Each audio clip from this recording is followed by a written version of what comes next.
Hi ಎಲ್ಲರಿಗೂ ನಮಸ್ಕಾರ. Welcome back my channel. ನಾನು ಅರ್ಚನಾ ಗುಜರಾತಿಂದ ಕನ್ನಡ ವೀಡಿಯೋಸ್ನ ಮಾಡ್ತಾ ಇದ್ದೀನಿ. ಎಲ್ಲರೂ ಹೇಗಿದ್ದೀರಾ? ಎಲ್ಲರೂ ಚೆನ್ನಾಗಿದ್ದೀರಾ ಅಂತ ಭಾವಿಸ್ತಾ ಇವತ್ತಿನ ವೀಡಿಯೋನ ಸ್ಟಾರ್ಟ್ ಮಾಡ್ತಾ ಇದ್ದೀನಿ.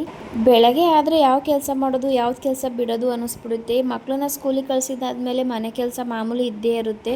ತುಂಬ ದಿನ ಆಗೋಗಿತ್ತು ಮನೇನ ಸ್ವಲ್ಪ ಮಟ್ಟಿಗೆ ಡೀಪ್ ಕ್ಲೀನ್ ಮಾಡಿ. ಸೊ ಇವತ್ತು ಡೀಪ್ ಕ್ಲೀನ್ ಮಾಡೋಣ ಅಂತೇಳಿ ಅಂದ್ಕೊಂಡಿದ್ದೀನಿ. ಚಿಂದನ್ನ ಸ್ಕೂಲಿಗೆ ಕಳಿಸಿದಾದ್ಮೇಲೆ ಕ್ಲೀನಿಂಗ್ ಕೆಲಸನ ಮಾಡ್ಕೊತಾ ಇದ್ದೀನಿ. ಮತ್ತೆ ಹಾಲಲ್ಲಿ ಕಾರ್ಪೆಟ್ ಹಾಸಿರ್ತೀನಲ್ವಾ, ಅದು ತುಂಬ ಗಲೀಜಾಗಿತ್ತು, ಅಂದರೆ ಧೂಳಾಗಿತ್ತು. ಸೊ ಅದನ್ನು ಬಿಸಿಲಿಗೆ ಒಣಾಕಿ ಸ್ವಲ್ಪ ಕೊದ್ರು ಹಾಸಿದ್ರೆ ನೀಟಾಗಿರುತ್ತೆ ಅಂತ ಹೇಳ್ಬಿಟ್ಟು ಬಿಸಿಲಿಗೆ ಒಣಾಕಿ ಬಂದೆ. ಇವಾಗ ವಾಷಿಂಗ್ ಮಿಷಿನ್ಗೆ ಬಟ್ಟೆ ಹಾಕೊಳ್ಳೋಣ ಅಂತೇಳಿ ಹಾಕೊತಾ ಇದ್ದೀನಿ. ವಾಷಿಂಗ್ ಮಿಷಿನ್ಗೆ ಬಟ್ಟೆ ಹಾಕ್ಬಿಟ್ರೆ ಅದ್ರ ಪಾಡಿಗೆ ಅದು ತೊಳ್ಕೊತಾ ಇರುತ್ತೆ. ಮಿಕ್ಕಿದ ಕೆಲಸನ ನಾವು ಮಾಡ್ಕೊಂಡು ಬಿಡ್ಬೋದು ಅಂತೇಳಿ ಈ ಥರ ನಾನು ಫಸ್ಟು ಎದ್ದ ತಕ್ಷಣ ಏನಾದ್ರು ಬಟ್ಟೆ ಹಾಕೋದಿದ್ರೆ ವಾಷಿಂಗ್ ಮಿಷಿನ್ಗೆ ಹಾಕ್ಬಿಡ್ತೀನಿ. ಅಷ್ಟೊತ್ತಿಗೆ ನಾನು ಕೆಲಸ ಮುಗಿಸ್ಕೊಳ್ಳೋದಕ್ಕೂ ಸರಿ ಆಗುತ್ತೆ ಅಂತ ಹೇಳ್ಬಿಟ್ಟು. ನಮ್ಮ ಮನೆಗೆ ಸಾಮಾನ್ಯವಾಗಿ ಬಟ್ಟೆ ನೀಟಾಗಿ ಬಿಚ್ಚಾಕೋಕ್ಕಿಂತ ಫುಲ್ ಮರ್ಚೆ ಬಿಚ್ಚಾಕಿರ್ತಾರೆ. ಸೊ ಮರ್ಚ್ಬಿಟ್ಟು ವಾಷಿಂಗ್ ಮಿಷಿನ್ಗೆ ಬಟ್ಟೆ ಹಾಕಿದ್ರೆ ಅಷ್ಟೊಂದು ನೀಟಾಗಿ ಕೊಳೆ ಹೋಗಲ್ಲ. ಅದಕ್ಕೋಸ್ಕರ ಬಟ್ಟೆ ಎಲ್ಲನೂ ಸರಿ ಮಾಡಿಬಿಟ್ಟು ವಾಷಿಂಗ್ ಮಿಷಿನ್ಗೆ ಹಾಕಿ ಇವಾಗ ಒಂದು ಕಡೆ ಲಿಕ್ವಿಡ್ ಮತ್ತು ಇನ್ನೊಂದು ಕಡೆ ಕಂಫರ್ಟ್ನ ಹಾಕಿ ಕ್ಲೋಸ್ ಮಾಡಿ ಇವಾಗ ವಾಷಿಂಗ್ ಮಿಷಿನ್ ಆನ್ ಮಾಡಿಬಿಟ್ರೆ ಮಿಕ್ಕಿದ ಕೆಲಸನ ಆರಾಮಾಗಿ ಮಾಡ್ಕೊಂಡ್ಬಿಡ್ಬೋದು. ವಾಷಿಂಗ್ ಮಿಷಿನ್ಗೆ ನಾವು ಎಷ್ಟು ಕ್ವಾಂಟಿಟಿ ಬಟ್ಟೆ ಹಾಕಿರ್ತೀವೋ ಅಂದರೆ ಗಲೀಜಾಗಿರೋದು ಮತ್ತು ಗಲೀಜು ಆಗದೇ ಇರೋ ಬಟ್ಟೆಗಳನ್ನ ನಾವು ಟೈಮಿಂಗ್ಸ್ ಫಿಕ್ಸ್ ಮಾಡಿದ್ರೆ ಸಾಕು, ಎಷ್ಟು ಗಂಟೆಲಿ ತೊಳಿಬೋದು ಅನ್ನೋದನ್ನ ವಾಷಿಂಗ್ ಮಿಷಿನೇ ಫಿಕ್ಸ್ ಮಾಡುತ್ತೆ. ಸೊ ಹಂಗಾಗಿ ಸ್ವಲ್ಪ ಮಟ್ಟಿಗೆ ನನಗೆ ಹೆಲ್ಪ್ ಆಗುತ್ತೆ. ನೋಡ್ತಿರ್ಬೋದು 1 ಗಂಟೆ 11 ನಿಮಿಷ ತೋರಿಸ್ತಾ ಇದೆ. ಅಷ್ಟೊತ್ತಿಗೆ ಮಿಕ್ಕಿದ ಕೆಲಸ ಎಲ್ಲ ಮಾಡ್ಕೊಳ್ಳೋಣ ಅಂತೇಳಿ ರೆಡಿ ಮಾಡ್ಕೊತಾ ಇದ್ದೀನಿ. ಇನ್ನು ಚಿಕ್ಕ ಮಗ ಎದ್ದಿದ್ದ, ಸೊ ಅವನಿಗೆ ಹಾಲು ಕೊಟ್ಟು ಹಾಲೆಲ್ಲ ಕುಡಿಸ್ಕೊಂಡಿದ್ದಾದ್ಮೇಲೆ ಅಂದರೆ ಬೆಡ್ಶೀಟ್ಗಳಿದ್ವಲ್ಲ ಅವನ್ನೆಲ್ಲ ಬಿಸಿಲಿಗೆ ಹಾಕ್ಬಿಡೋಣ ಅಂತೇಳಿ ಹಾಕೊತಾ ಇದ್ದೀನಿ. ಮನೇಲಿ ಮಕ್ಳಿರೋದ್ರಿಂದ ಹಾಸಿಗೆ ಮೇಲೆ ಬೆಡ್ಶೀಟ್ ಮೇಲೆಲ್ಲ ಬಿದ್ದು ಒದಾಡ್ತಾ ಇರ್ತಾರೆ, ಮತ್ತು ಹಾಸಿಗೆ ಮೇಲೆಲ್ಲ ತುಣಿತಾ ಇರ್ತಾರೆ. ಸೊ ಒಂದಿನ ಬಿಟ್ಟು ಒಂದಿನ ಈ ಥರ ಬಿಸಿಲಿಗೆ ಹಾಕೋರೋದ್ರಿಂದ ಅಷ್ಟಾಗಿ ಬ್ಯಾಡ್ ಸ್ಮೆಲ್ ಇರಲ್ಲ. ನಾನಂತೂ ವಾರಕ್ಕೆ ಒಂದ್ಸಲ 15 ದಿವಸಕ್ಕೆ ಒಂದ್ಸಲ ಈ ಥರ ಬಟ್ಟೆಗಳನ್ನ ವಾಶ್ ಮಾಡಿ ಹಾಕೊತಾ ಇರ್ತೀನಿ. ಬಟ್ ಇವತ್ತು ಮಾಮೂಲಿ ಬಟ್ಟೆಗಳನ್ನ ಹಂಗೆ ಒಣಾಕ್ತಾ ಇದ್ದೀನಿ. ಇನ್ನು ಸ್ಕ್ರೀನ್ ಎಲ್ಲ ಹಾಕ್ತಾ ಇದ್ದೀನಲ್ಲ ಅದನ್ನೆಲ್ಲ ವಾಶ್ ಮಾಡಿ ಕೂಡ ಹಾಕಿದ್ದೀನಿ. ನಾವು ಮನೇಲಿ ಡೀಪ್ ಕ್ಲೀನ್ ಮಾಡ್ತಾ ಇದ್ದೀವಿ ಅಂತ ಅಂದರೆ ಈ ಥರ ಟಿಪ್ಸ್ನ ಫಾಲೋ ಮಾಡಿ. ಅಂದರೆ ಬೆಡ್ಶೀಟ್ ಒಣಾಕೋದಾಗಿರ್ಬೋದು, ವಾಷಿಂಗ್ ಮಿಷಿನ್ ಬಟ್ಟೆ ಹಾಕೋದಿರ್ಬೋದು, ಬಿಸಿಲಿ ನೀವು ಏನೇನು ಒಣಾಕೋಬೇಕು ಅಂತ ಅಂತಿದ್ರೆ ಅದೆಲ್ಲ ಫಸ್ಟೇ ಒಣಾಕ್ಬಿಟ್ರೆ ಅದ್ರ ಪಾಡಿಗಾರು ಬಿಸಿಲಲ್ಲಿ ಮಧ್ಯಾಹ್ನ ಅಷ್ಟೊತ್ತಿಗೆ ಆಲ್ಮೋಸ್ಟ್ ಒಣಗಿರುತ್ತೆ. ಸಂಜೆ ಮೇಲೆ ನಾವು ಆರಾಮಾಗಿ ಮುಡ್ಚ್ಕೊಂಡ್ಬಿಡ್ಬೋದು ಬಟ್ಟೆಗಳನ್ನ. ಇನ್ನು ಬಟ್ಟೆ ಎಲ್ಲ ಒಣಾಕಿದ್ದಾದ್ಮೇಲೆ ಸ್ವಲ್ಪ ಸ್ಟೋರೇಜ್ ಮಾಡ್ಕೋಬೇಕಿತ್ತು. ಈರುಳ್ಳಿ ಟೊಮೊಟೊ ಎಲ್ಲಾನು ಅದನ್ನೆಲ್ಲ ಸ್ಟೋರೇಜ್ ಮಾಡ್ಕೊಂಡು ತಿಂಡಿಗೆ ಅಂತ ರಾಗಿ ರೊಟ್ಟಿ ಮತ್ತೆ ಟೊಮೊಟೊನ ಬಳಸ್ಕೊಂಡು ಚಟ್ನಿನ ಮಾಡ್ಕೊತಾ ಇದ್ದೀನಿ. ನನಗೆ ಚಟ್ನಿ ತುಂಬಾನೇ ಇಷ್ಟ ಮತ್ತೆ ಬೇಗನೆ ಆಗೋಗ್ಬಿಡುತ್ತೆ. ಇವಾಗ ಒಂದ್ ಸೈಡ್ ಟೊಮೊಟೊ ಬೇಯಕ್ಕೆ ಇಟ್ಬಿಟ್ಟು ಇನ್ನೊಂದ್ ಸೈಡಿಗೆ ಬಿಸಿನೀರನ್ನ ಕಾಯಕ್ಕೆ ಇಟ್ಕೊಂಡಿದ್ದೀನಿ. ಯಾಕೆಂದ್ರೆ ರಾಗಿ ಹಸಿಟ್ಟಿಗೆ ಬಿಸಿನೀರು ಹಾಕಿ ಕಾಯಿಸೋದ್ರಿಂದ ರೊಟ್ಟಿ ಹರಿಯೋದಿಲ್ಲ, ಅದಕ್ಕೋಸ್ಕರ. ಇನ್ನು ಮತ್ತೆ ಸ್ವಲ್ಪ ಅನ್ನನೂ ಕೂಡ ಉಳಿದಿತ್ತು, ಅದನ್ನ ಯಾಕೆ ವೇಸ್ಟ್ ಮಾಡೋದು ಅಂತೇಳಿ ಒಂದು ಮಿಕ್ಸಿ ಜಾರಿಗೆ ನುಣ್ಣಗೆ ರುಬ್ಕೊತಾ ಇದ್ದೀನಿ. ನಾನಿವತ್ತು ತಿಂಡಿಗೆ ರಾಗಿ ಹಸಿಟ್ಟು ಮತ್ತೆ ಅಕ್ಕಿ ಹಿಟ್ಟನ್ನ ಬಳಸ್ಕೊಂಡು ರೊಟ್ಟಿನ ಮಾಡ್ಕೊತಾ ಇದ್ದೀನಿ. ಯಾಕೆ ಅಂದರೆ ತುಂಬ ಚೆನ್ನಾಗಿರುತ್ತೆ ಎರಡು ಕಾಂಬಿನೇಷನ್. ನಾವು ಬರೀ ರಾಗಿ ರೊಟ್ಟಿ ಇಷ್ಟಪಡದೇ ಇರೋರು ಈ ಥರ ಮಿಕ್ಸ್ ಮಾಡಿಕೊಂಡು ರೊಟ್ಟಿನ ಹಾಕೊಂಡ್ರೆ ತುಂಬ ಅಂದರೆ ತುಂಬ ಚೆನ್ನಾಗಿರುತ್ತೆ. ನಾನು ಇಲ್ಲಿ ಅಕ್ಕಿ ಹಿಟ್ಟು ಮತ್ತು ರಾಗಿ ಹಿಟ್ಟಿಗೆ ಸ್ವಲ್ಪ ರುಬ್ಕೊಂಡಿರ್ತೀನಲ್ಲ ಅನ್ನ ಸ್ವಲ್ಪ ಉಪ್ಪು ಹಾಕ್ಬಿಟ್ಟು ಚೆನ್ನಾಗಿ ಮಿಕ್ಸ್ ಮಾಡ್ಕೊಂಡಿದ್ದಾದ್ಮೇಲೆ ಆವಾಗಲೇ ನೀರು ಕಾಯಕ್ಕೆ ಇಟ್ಕೊಂಡಿದ್ದೇನೆ. ಅದು ಕುದಿ ಬಂದಮೇಲೆ ನಾನು ಇದಕ್ಕೆ ಹಾಕೊಂಡು ಮಿಕ್ಸ್ ಮಾಡ್ಕೊತಾ ಇದ್ದೀನಿ. ಹಿಂಗೆ ಮಾಡೋದ್ರಿಂದ ತುಂಬ ಚೆನ್ನಾಗಿ ಬರುತ್ತೆ ರೊಟ್ಟಿ, ಎಲ್ಲೂ ಕೂಡ ಹರಿಯೋದಿಲ್ಲ. ನಿಮ್ಗೇನಾದರೂ ಈ ಟ್ರಿಕ್ ಇಷ್ಟ ಇಲ್ಲ ಅಂದರೆ ಇನ್ನೊಂದು ಟ್ರಿಕ್ಕು ಸಹ ಮಾಡ್ಬೋದು. ಯಾವಾಗಲಾದ್ರೂ ಇನ್ನೊಂದ್ಸಲ ವಿಡಿಯೋದಲ್ಲಿ ತೋರಿಸ್ತೀನಿ, ಇಲ್ಲ ಲಾಸ್ಟಲ್ಲಿ ಕೂಡ ಹೇಳ್ತೀನಿ. ಇವಾಗ ಚಟ್ನಿ ಯಾವ ರೀತಿ ಮಾಡ್ಕೊಳ್ಳೋದು ಅಂತೇಳಿ ತೋರಿಸ್ಕೊತಾ ಇದ್ದೀನಿ. ಜೀರಿಗೆ, ಮೆಣಸು, ಬೆಳ್ಳುಳ್ಳಿ, ಕಾಯಿ ಮತ್ತು ಖಾರ ಪುಡಿ, ಟೊಮೊಟೊ ಬೇಯಿಸ್ಕೊಂಡಿರ್ತೀವಲ್ಲ ಅದನ್ನ ಹಾಕೊಂಡು ಸಣ್ಣಗೆ ರುಬ್ಕೋಬೇಕು. ಈ ಚಟ್ನಿ ಚಪಾತಿಗಾಗಲಿ ಮತ್ತು ರೊಟ್ಟಿಗಾಗಲಿ ಬೆಸ್ಟ್ ಕಾಂಬಿನೇಷನ್ ಅಂತಲೇ ಹೇಳ್ಬೋದು. ತುಂಬ ಚೆನ್ನಾಗಿರುತ್ತೆ, ಒಂದ್ಸಲ ಟ್ರೈ ಮಾಡಿ ನೋಡಿ. ಮಸಾಲೆ ರುಬ್ಕೊಂಡು ಬಂದಿದ್ದಾದ್ಮೇಲೆ ಒಂದು ಪಾತ್ರೆಗೆ ಎಣ್ಣೆ ಹಾಕೊಂಡು ಎಣ್ಣೆ ಕಾದಾದ್ಮೇಲೆ ಸಾಸಿವೆ, ಕರಿಬೇವಿನ ಸೊಪ್ಪು ಮತ್ತೆ ಒಂದು ಈರುಳ್ಳಿನ ಹೆಚ್ಚಿ ಇಟ್ಕೊಂಡಿದ್ದೀನಿ, ಅದನ್ನು ಸಹ ಹಾಕೊಂಡು ಸ್ವಲ್ಪ ಇಂಗುನ ಹಾಕೊಂಡು ಫ್ರೈ ಮಾಡ್ಕೊಬೇಕು. ಫ್ರೈ ಮಾಡ್ಕೊಂಡಿದ್ದಾದ್ಮೇಲೆ ನಾವು ರುಬ್ಬಿಟ್ಕೊಂಡಿರ್ತೀವಲ್ಲ ಮಸಾಲೆ ಅದನ್ನು ಹಾಕಿ ಎಣ್ಣೆ ಬಿಡೋ ತನಕ ಫ್ರೈ ಮಾಡ್ಕೊಬೇಕು. ಮತ್ತೆ ರುಚಿಗೆ ತಕ್ಕಷ್ಟು ಉಪ್ಪನ್ನ ಹಾಕೊಂಡು ಫ್ರೈ ಮಾಡ್ಕೊಳ್ಳಿ. ಜಾಸ್ತಿ ನೀರು ಹಾಕೋಕೆ ಹೋಗ್ಬೇಡಿ, ಅಷ್ಟೊಂದು ಫುಲ್ ತೆಳಗಾದ್ರೆ ಅಷ್ಟೊಂದು ಚೆನ್ನಾಗಿರಲ್ವ.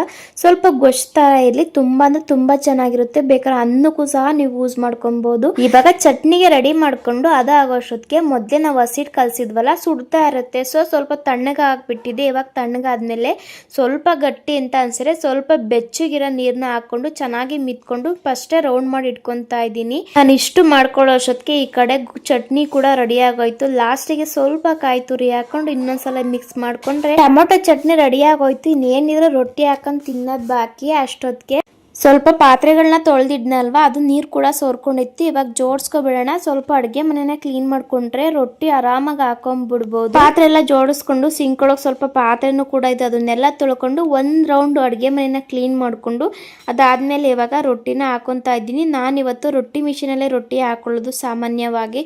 ತುಂಬ ಬೇಗ ಆಗುತ್ತೆ ಮತ್ತು ಅಡುಗೆ ಮನೆಯೂ ಅಷ್ಟೊಂದು ಗಲೀಜಾಗಲ್ಲ ಅಂತ ಹೇಳ್ಬಿಟ್ಟು. ಈ ರೊಟ್ಟಿ ಮಿಷಿನ್ ಯಾವ ರೀತಿ ವರ್ಕ್ ಆಗುತ್ತೆ, ಎಲ್ಲಿಂದ ತಂದೇನದ, ನಿಮಗೆ ಏನಾದರೂ ಬೇಕು ಅಂತ ಅಂದರೆ ನನ್ನ ಚಾನಲ್ನಲ್ಲಿ ಯಾವ ರೀತಿ ವರ್ಕ್ ಆಗುತ್ತೆ ಮತ್ತು ಯಾವ ರೀತಿ ಮಾಡೋದು ಅನ್ನೋದು ಪ್ರತಿ ಒಂದು ವಿಡಿಯೋನು ಸಹ ಈ ರೊಟ್ಟಿ ಮಿಷಿನ್ ಬಗ್ಗೆ ತಿಳಿಸ್ಕೊಟ್ಟಿದ್ದೀನಿ. ನಿಮ್ಗೆ ಏನಾದರೂ ಬೇಕು ಅಂತ ಅನ್ಸಿದ್ರೆ ಒಂದ್ಸಲ ಚೆಕ್ ಮಾಡಿ ಆಮೇಲೆ ಬೇಕಾದ್ರೆ ನಿಮಗೆ ಇಷ್ಟ ಆದ್ರೆ ತಗೊಳ್ಳಿ. ಮತ್ತೆ ಇವಾಗ ರೊಟ್ಟಿ ನೋಡಿದ್ರಲ್ವ ಎಷ್ಟು ತೆಳುವಾಗಿ ಬಂದಿದೆ ಅಂತ ಹೇಳ್ಬಿಟ್ಟು. ಪೂರ ಮಂದ ಬೇಕು ಅಂದ್ರೆ ನಾವು ದಪ್ಪನಾಗಿ ಕೂಡ ಮಾಡ್ಕೊಬೋದು, ಇಲ್ಲ ಅಂದ್ರೆ ನಮಗೆ ತೆಳು ಬೇಕು ಅಂದ್ರೂ ಸಹ ಮಾಡ್ಕೊಬೋದು. ನಾ ರೊಟ್ಟಿ ಹಾಕಿ ಬರೋ ಅಷ್ಟೊತ್ತಿಗೆ ನಮ್ಮನೆ ಮಕ್ಕಳು ನೋಡಿ ಎಷ್ಟು ಗಲೀಜು ಮಾಡಿದ್ದಾರೆ. ಮಕ್ಕಳು ನಾವು ಒಂದು ಕಡೆ ಕೆಲಸ ಮುಗಿಸ್ಕೊಂಡು ಬರೋ ಅಷ್ಟೊತ್ತಿಗೆ ಇನ್ನೊಂದು ಕಡೆ ಡಬಲ್ ಕೆಲಸ ಮಾಡಿರ್ತಾರೆ. ಸೊ ಅವರು ಅಂಗಡಿ ಹತ್ರಕ್ಕೆ ಹೋಗಿದ್ರಲ್ವ, ಸ್ವಲ್ಪ ಹಾಲೆಲ್ಲನೂ ಕ್ಲೀನ್ ಮಾಡಿಕೊಂಡೆ. ಇವಾಗ ಅವರು ಅಷ್ಟೊತ್ತಿಗೆ ನಮ್ಮನೆಯವರು ಬಂದರು. ಒಟ್ಟಿಗೆ ಎಲ್ಲ ತಿಂಡಿ ತಿಂದಾದ್ಮೇಲೆ ಕ್ಲೀನಿಂಗ್ ಕೆಲಸನ ಮಾಡ್ಕೊಳ್ಳೋಣ ಅಂತೇಳಿ ರೆಡಿ ಮಾಡ್ಕೊತಾ ಇದ್ದೀನಿ. ಇವಾಗ ತಿಂಡಿ ಎಲ್ಲ ತಿನ್ಕೊಂಡಿದ್ದಾದ್ಮೇಲೆ ಕ್ಲೀನಿಂಗ್ ಕೆಲಸನ ಶುರು ಮಾಡ್ಕೊಂಡಿದ್ದೀನಿ. ಈ ವಿಡಿಯೋನ ತುಂಬಾ ಸರ್ಕಸ್ ಮಾಡಿ ಮಾಡಿಸ್ಕೊಂಡಿದ್ದೀನಿ. ಇದು ನನ್ನ ಮಗ ಮಾಡ್ತಿರೋ ವಿಡಿಯೋ. ಯಾವ ರೀತಿ ಮಾಡ್ತಿದ್ದೆ ನೋಡಿ, ತುಂಬಾ ಚೆನ್ನಾಗಿ ಮಾಡಿದ್ದೇನೆ. ನಾನು ಮಾಡಿರೋದೇನು ಅಂತ ಅನ್ಕೊಂಡಿದ್ದೆ.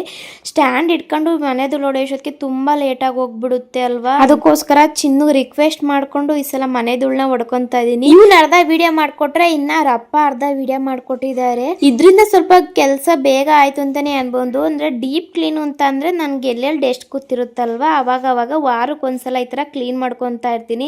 ಅಂದ್ರೆ ಗ್ಲಾಸಿನ ಮೇಲಾಗಿರ್ಬೋದು ಮತ್ತೆ ಬೆಡ್ಶೀಟ್ ಕವರ್ ಚೇಂಜ್ ಮಾಡೋದಾಗಿರ್ಬೋದು, ಹಾಲಲ್ಲೆಲ್ಲ ಅಂದ್ರೆ ಅವಾಗ ಕ್ಲೀನ್ ಮಾಡ್ಕೊಂಡ್ರೆ ಮನೆ ಸ್ವಲ್ಪ ಕ್ಲೀನ್ ಆಗಿರುತ್ತೆ ಕೂಡ, ಮತ್ತೆ ನಮಗೆ ಜಾಸ್ತಿ ಕೆಲಸ ಅಂತ ಅನ್ಸಲ್ಲ. ಅದಕ್ಕೋಸ್ಕರ ವಾರಕ್ಕೊಂದ್ಸಲ ಫಿಕ್ಸು ನಾನು ಈ ತರ ಡೀಪ್ ಕ್ಲೀನ್ ಮಾಡ್ಕೊಳ್ಳೋದು. ಸಾಮಾನ್ಯವಾಗಿ ಎಲ್ಲರೂ ದಿನಕ್ಕೆ ಒಂದು ರೂಮ್ ಅಂತ ಕ್ಲೀನ್ ಮಾಡ್ಕೊಂಡ್ರೆ ಈಸಿ ಆಗುತ್ತೆ, ಬಟ್ ನನಗೆ ಅದು ಇಷ್ಟ ಆಗಲ್ಲ. ಯಾಕೆಂದ್ರೆ ನಮ್ಮ ಮನೆದು ಹೊಡಿತೀವಿ ಅಂದ್ರೆ ವಾರಕ್ಕೊಂದ್ಸಲ ನೀಟಾಗಿ ಕ್ಲೀನ್ ಮಾಡ್ಕೊಂಡ್ಬಿಟ್ರೆ ಸ್ವಲ್ಪ ರಿಲ್ಯಾಕ್ಸ್ ಅನ್ಸುತ್ತೆ. ಅದು ಅಲ್ಲದೆ ನಮ್ಮಲ್ಲಿ ಇಬ್ರು ಮಕ್ಳಿರೋದ್ರಿಂದ ಎಷ್ಟೇ ಕ್ಲೀನ್ ಮಾಡಿದ್ರು ಅರ್ಗ ಸಹಜ. ಆದ್ರೆ ಈ ತರ ವಾರಕ್ಕೊಂದ್ಸಲ ಈ ಶೆಲ್ಬೆ ಎಲ್ಲ ಕಟ್ಟಿರುತ್ತಲ್ಲ, ಈ ತರ ಕ್ಲೀನ್ ಮಾಡ್ಕೊಂಡ್ರೆ ಸಾಕು. ಡೈಲಿ ನಾವು ಇದನ್ನೇ ಕೆಲಸ ಮಾಡ್ಕೋತೀವಿ ಅಂದ್ರೆ ದಿನ ಪೂರ್ತಿ ಇದೇ ಕೆಲಸ ಆಗೋಗ್ಬಿಡುತ್ತೆ, ನಮಗೂ ರಿಲ್ಯಾಕ್ಸ್ ಅನ್ನೋದಿರಲ್ಲ. ಅದು ಅಲ್ಲದೆ ನಾನು ವಿಡಿಯೋ ಶೂಟ್ ಮಾಡಿ ಎಡಿಟ್ ಮಾಡೋಕ್ಕೂ ನನಗೆ ಟೈಮ್ ಸಿಗಲ್ಲ. ಆಮೇಲೆ ಅದಕ್ಕೋಸ್ಕರ ನಾನೇನು ಮಾಡ್ತೀನಪ್ಪ ಅಂದರೆ ವಾರಕ್ಕೊಂದ್ಸಲ ಈ ಥರ ಡೀಪ್ ಕ್ಲೀನ್ ಅಂತ ಮಾಡ್ಕೊಂಡ್ಬಿಡ್ತೀನಿ. ಅವಾಗ ಇನ್ನೊಂದು ವಾರ ಅಂದರೆ ಇನ್ನೊಂದು 5-6 ದಿವಸ ನನಗೆ ಫ್ರೀಯಾಗಿ ಆರಾಮಾಗಿ ಮಿಕ್ಕಿದ ಕೆಲಸ ಕೂಡ ಮಾಡ್ಕೊಬೋದು.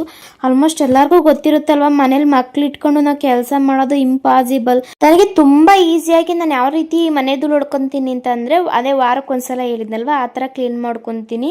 ಅದಾದಮೇಲೆ ಫಸ್ಟು ಒಂದೊಂದು ರೂಮ್ ಅಂತ ಕ್ಲೀನ್ ಮಾಡ್ಕೊಂಡ್ಬಿಡ್ತೀನಿ. ಅಂದರೆ ಇವಾಗ ರೂಮ್ನ A to Z ಕ್ಲೀನ್ ಮಾಡ್ಕೊಂಡು ಬಂದಿದ್ದೀನಿ. ಅಂದರೆ ಮನೆ ಒರೆಸೋದೊಂದು ಬಾಕಿ ಇಟ್ಟು ಮಿಕ್ಕಿದ್ದೆಲ್ಲನೂ ನಾನು ಕ್ಲೀನ್ ಮಾಡ್ಕೊಂಡ್ಬಿಡ್ತೀನಿ. ಅದಾದಮೇಲೆ ಹಾಲಿಗೆ ಬಂದಿದ್ದೀನಿ. ಹಾಲಿಗೆ ನೋಡ್ತಾ ಇರ್ಬೋದು, ಸೋಫಾ ಮೇಲೆ ಒರೆಸೋದಿರ್ಬೋದು, ಮತ್ತು ಫೋಟೋ ಎಲ್ಲ ಒರೆಸ್ಕೊಳ್ತಾ ಇದ್ದೀನಿ. ಮತ್ತು ಈ ಸ್ಪ್ರೇ ಹೊಡಿತಾ ಇದ್ದೀನಲ್ಲ, ಈ ಸ್ಪ್ರೇ ಸ್ಮೆಲ್ಲು ನನಗೆ ತುಂಬ ಇಷ್ಟ. ನಾನು ಮನೇಲೇ ಮಾಡ್ಕೊಂಡಿರೋದು. ಇದು ಯಾವ ರೀತಿ ಮಾಡಿದ್ದೀನಿ ಅನ್ನೋದು ಕೂಡ ನಾನು ಲಾಂಗ್ ವಿಡಿಯೋದಲ್ಲೂ ಅಪ್ಲೋಡ್ ಮಾಡಿದ್ದೀನಿ, ಜೊತೆಗೆ ಶಾರ್ಟ್ ವಿಡಿಯೋದಲ್ಲೂ ಹಾಕಿದ್ದೀನಿ. ತುಂಬ ಇಷ್ಟ ನನಗೆ ಸ್ಮೆಲ್ಲು. ಅಂದರೆ 3-4 ದಿನ ಏನಿರಲ್ಲ, ಒಂದಿನ ಆಲ್ಮೋಸ್ಟ್ ಇರುತ್ತೆ ಅಂತಲೇ ಹೇಳ್ಬೋದು. ನಾವು ಮನೆ ಡೀಪ್ ಕ್ಲೀನ್ ಮಾಡಾದ್ಮೇಲೆ ಈ ಥರ ಸ್ಮೆಲ್ ಇದ್ರೆ ಎಷ್ಟು ಚಂದ ಅಲ್ವಾ. ಸೋಫಾ ಸಂದಿ ಎಲ್ಲ ಕಸ ಗುಡಿಸ್ಕೊಂಡು ಮನೆನ ಒರೆಸ್ಕೊಂಡು ಇವಾಗ ಕದ ಎಲ್ಲನೂ ಕ್ಲೀನ್ ಮಾಡ್ಕೊತಾ ಇದ್ದೀನಿ. ನಮ್ಮ ಮನೇಲಿ ಎಷ್ಟೇ ಕ್ಲೀನ್ ಮಾಡಿದ್ರು ಸಣ್ಣ ಅದು ಎಲ್ಲಿಂದ ಬರುತ್ತೋ ಅನ್ನೋದೇ ಗೊತ್ತಿಲ್ಲ. ಅಂದರೆ ರೋಡ್ ಸೈಡ್ ಮನೆ ಅಲ್ವಾ, ಆಲ್ಮೋಸ್ಟ್ ಬಂದೇ ಬರುತ್ತೆ. ನಾನಂತೂ ವಿಂಡೋ ತೆಗಿಯೋದೇ ಎಲ್ಲ ಫುಲ್ ಕವರ್ ಮಾಡಿರ್ತೀನಿ, ಆದರೂ ಕೂಡ ಸಣ್ಣ ಧೂಳು ಬಂದೇ ಬಿಡುತ್ತೆ.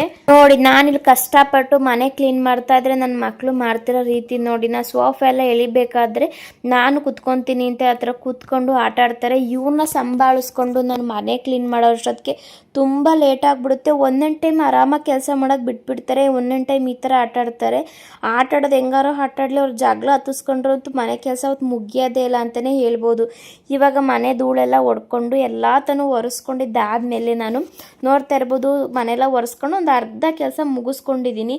ಇವಾಗ ಕಿಚನ್ ಎಲ್ಲ ಕ್ಲೀನ್ ಮಾಡಿಕೊಂಡು ಮತ್ತೆ ಮನೆಯೆಲ್ಲನೂ ಒರೆಸ್ಕೊತಾ ಇದ್ದೀನಿ. ಅಷ್ಟೊತ್ತಿಗೆ ಬಟ್ಟೆ ಕೂಡ ಆಮೇಲೆ ಒಣಾಕೋಣ. ಅಷ್ಟೊತ್ತಿಗೆ ಕೆಳಗಡೆ ಕೆಲಸ ಅಂದರೆ ಹಾಲಿನ ಕೆಲಸ ಎಲ್ಲ ಮುಗಿಸ್ಕೊಂಡ್ಬಿಟ್ರೆ ಹಾಲು ಕಂಪ್ಲೀಟಾಗಿ ಕ್ಲಿಯರ್ ಆಗುತ್ತೆ. ಕ್ಲೀನಿಂಗ್ ಮಾಡಿಕೊಂಡು ರೂಮ್ ಹೆಂಗಿದ್ರು ಆವಾಗಲೇ ಕ್ಲೀನ್ ಮಾಡಿದ್ದೀನಲ್ವ, ಇನ್ನು ಬಟ್ಟೆ ಒಣಾಕೊಂಡು ನಾನೊಂದು ಸ್ವಲ್ಪ ಹೊತ್ತು ಆರಾಮಾಗಿ ರೆಸ್ಟ್ ತಗೋಬೋದು ಅಂತೇಳಿ. ಇನ್ನು ಸೋಫಾ ಮೇಲಿರೋ ಕವರ್ ಎಲ್ಲನೂ ಬೆಳಗ್ಗೆನೆ ಒಣಾಕಿದ್ನಲ್ಲ, ಸೊ ಒಣಗಿತ್ತು. ಇವಾಗ ಅದನ್ನು ಕ್ಲಿಯರಾಗಿ ಹಾಸ್ಬಿಟ್ರೆ ಹಾಲು ಕಂಪ್ಲೀಟಾಗಿ ಕ್ಲೀನ್ ಆಗುತ್ತೆ. ಇನ್ನು ಟಿಪಾಯಿ ಎಲ್ಲ ಸ್ವಲ್ಪ ಭಾರ ಇತ್ತು, ಸೊ ಮಕ್ಕಳನ್ನ ಎಲ್ಲಿ ತಗೊಂಡು ಟಿಪಾಯಿ ಎಲ್ಲ ಇಟ್ಟು ಕಂಪ್ಲೀಟಾಗಿ ಹಾಲನ್ನ ರೆಡಿ ಮಾಡ್ಕೊಂಡಿದ್ದೀನಿ. ಎಷ್ಟು ಚೆನ್ನಾಗಿ ಕಾಣಿಸ್ತಾ ಇದೆ ಅಲ್ವಾ. ಸ್ವಲ್ಪ ನೆಮ್ಮದಿ ಈ ಥರ ಮನೆಯೆಲ್ಲ ಕ್ಲೀನಾಗಿ ಇಟ್ಕೊಂಡ್ರೆ. ಅದು ಅಲ್ಲದೆ ಮನೇಲಿ ತುಂಬ ಡಸ್ಟ್ ಇದ್ರೆ ಮಕ್ಳಿಗೂ ಕೂಡ ಹುಷಾರಿಲ್ದಂಗೆಲ್ಲ ಜಾಸ್ತಿ ಆಗುತ್ತೆ. ಅದಕ್ಕೋಸ್ಕರ ಆದಷ್ಟು ಮನೆಯೇ ಕ್ಲೀನಾಗಿ ಇಟ್ಕೊಳ್ಳೋಕ್ಕೆ ಟ್ರೈ ಮಾಡಬೇಕು ಅಲ್ವಾ. ಮಕ್ಳಿರೋ ಮನೆ ಅದು ಸಾಧ್ಯ ಇಲ್ಲ, ಆದರೂ ನಮ್ಮ ಕೈಲಿ ಎಷ್ಟಾಗುತ್ತೆ ಅಷ್ಟು ಮಾಡೋದು ಬೆಟರ್ ಅಂತ ಅನಿಸುತ್ತೆ. ಇವಾಗ ನೋಡ್ತಾ ಇರ್ಬೋದು ಬಾಲ್ಕನಿಲಿ ಕಂಬಿಗಳೆಲ್ಲನೂ ಒರೆಸ್ಕೊಂಡಿದ್ದೀನಿ, ಮತ್ತೆ ಬಾಲ್ಕನಿ ಕಂಪ್ಲೀಟಾಗಿ ಕ್ಲೀನ್ ಮಾಡ್ಕೊಂಡಿದ್ದೀನಿ. ವಿಡಿಯೋ ಶೂಟ್ ಮಾಡ್ಕೊಳಕ್ಕೆ ಹೋಗಲಿಲ್ಲ. ಮತ್ತು ರಂಗೋಲಿನ ನೋಡ್ತಿರ್ಬೋದು ಎಷ್ಟು ಚೆನ್ನಾಗಿ ಬಿಡಿಸಿದ್ದೀನಿ, ಸಿಂಪಲ್ ಆಗಿ ನನಗೆ ಬಂದಾಗೆ. ಆದರೆ ಅದೇ ರಂಗೋಲಿ ಆಯಸ್ಸು ಸ್ವಲ್ಪನೇ ಕಮ್ಮಿನೇ ಇದ್ದಿದ್ದು ಅಂತ ಅನಿಸುತ್ತೆ. ನಾನು ಮನೆಯಲ್ಲೂ ಕ್ಲೀನ್ ಮಾಡಿಕೊಂಡು ಸ್ನಾನ ಮಾಡಿಕೊಂಡು ಫ್ರೆಶ್ ಅಪ್ ಆಗಿ ಬರೋ ಅಷ್ಟೊತ್ತಿಗೆ ನನ್ನ ಮಕ್ಕಳು ಎಷ್ಟು ಫಜೀತಿ ಮಾಡಿದ್ರು ಅಂದರೆ ಅಷ್ಟೇ ಸಿಟ್ಟು ಬಂದಿತ್ತು. ನೋಡ್ತಾ ಇರ್ಬೋದು ನೀವು, ರಂಗೋಲಿನೂ ಅಳಿಸಿದ್ ಎಲ್ಲಿ ಬಂದು ಅಮ್ಮ ಹೊಡಿತಾಳೆ ಅಂತ ಹೇಳ್ಬಿಟ್ಟು ಮ್ಯಾಟಲ್ಲೆಲ್ಲ ಒರೆಸಿಟ್ಟಿದ್ದಾರೆ. ತುಂಬ ಅಂದರೆ ತುಂಬ ಸಿಟ್ಟು ಬರುತ್ತೆ. ಈ ಥರ ಕಷ್ಟಪಟ್ಟು ಬೆಳಗ್ಗೆಯಿಂದ ಕ್ಲೀನ್ ಎಲ್ಲ ಮಾಡಿರ್ತೀವ, ಈ ಥರ ಎಡ್ವರ್ಟ್ ಮಾಡಿದ್ರೆ ಯಾರು ಸಿಟ್ಟು ಬರಲ್ಲ ಹೇಳಿ. ಆದರೆ ಏನು ಮಾಡೋದು, ಮಕ್ಳಿರಮ್ಮಲ್ಲಿ ಇದೆಲ್ಲ ಕಾಮನು ಅಂತ ಅಂದ್ಕೊಂಡು ಇವಾಗ ಮತ್ತೆ ರಂಗೋಲಿ ಏನು ಬಿಡ್ಸಕ್ಕೆ ಹೋಗಲಿಲ್ಲ. ಮತ್ತೆ ಬಿಡಿಸಿದ್ರೆ ಅದ್ರ ಆಯಸ್ಸು ಕಮ್ಮಿ ಮಾಡಿಬಿಡ್ತಾರೆ ಅಂತ ಹೇಳ್ಬಿಟ್ಟು ಸರಿ ಇವಾಗ ಅದೆಲ್ಲ ಕ್ಲೀನ್ ಮಾಡಿಕೊಂಡು ಇವಾಗ ಪೂಜೆ ಮಾಡ್ಕೊಳ್ಳೋಣ ಅಂತೇಳಿ ರೆಡಿ ಮಾಡ್ಕೊತಾ ಇದ್ದೀನಿ. ನಾವು ಮನೆ ಡೀಪ್ ಕ್ಲೀನ್ ಮಾಡ್ಕೊಂಡಿದ್ದಾದ್ಮೇಲೆ ಒಂದ್ಸಲ ಈ ಥರ ದೀಪ ಹಚ್ಚಿದ್ರೆ ಮನಸ್ಸಿಗೆ ಏನೋ ಒಂಥರ ಸಮಾಧಾನ ಅಲ್ವಾ. ಇವತ್ತು ವೀಳ್ಯದೆಲೆ ಬೆಲೆ ಸಿಗಲಿಲ್ಲ, ಸೊ ಪರವಾಗಿಲ್ಲ ಪೂಜೆ ಮಾಡೋಣ ಅಂತೇಳಿ ಅದೇ ವೀಳ್ಯದೆಲೆ ಎಲ್ಲ ಹೂವೆಲ್ಲ ಮಡಿಸ್ಬಿಟ್ಟು ಪೂಜೆನ ಮಾಡ್ಕೊತಾ ಇದ್ದೀನಿ. ಇನ್ನೊಂದು ಏನು ಗೊತ್ತಾ, ನಮ್ಮ ಅತ್ತೆ ಒಂದ್ಸಲ ಗುಜರಾತಿಗೆ ಬಂದಿದ್ರು. ಸೊ ಅವ್ರು ಏನಂತ ಹೇಳಿದ್ರು ಅಂದರೆ, ಬೆಂಗಳೂರಲ್ಲಿ ಏನಾದರೂ ಈ ಥರ ಮನೆ ಇಟ್ಕೊಂಡಿದ್ರೆ ಪಕ್ಕ ನೀನು ಮನೇನ ಖಾಲಿ ಮಾಡಿಸ್ಬಿಟ್ಟಿರೋರು ಅಂತ ಅಂದರು. ಯಾಕಮ್ಮ ಅಂತ ಕೇಳಿದೆ. ಅವ್ರು ಹೇಳಿದರು, ಇನ್ನ ಥರ ಪ್ರತಿಯೊಂದು ಗೋಡೆಗೆ ಮೊಳೆ ಹೊಡ್ಕೊಂಡಿದ್ರೆ ಯಾರು ಖಾಲಿ ಮಾಡಿಸಲ್ಲ ಹೇಳು.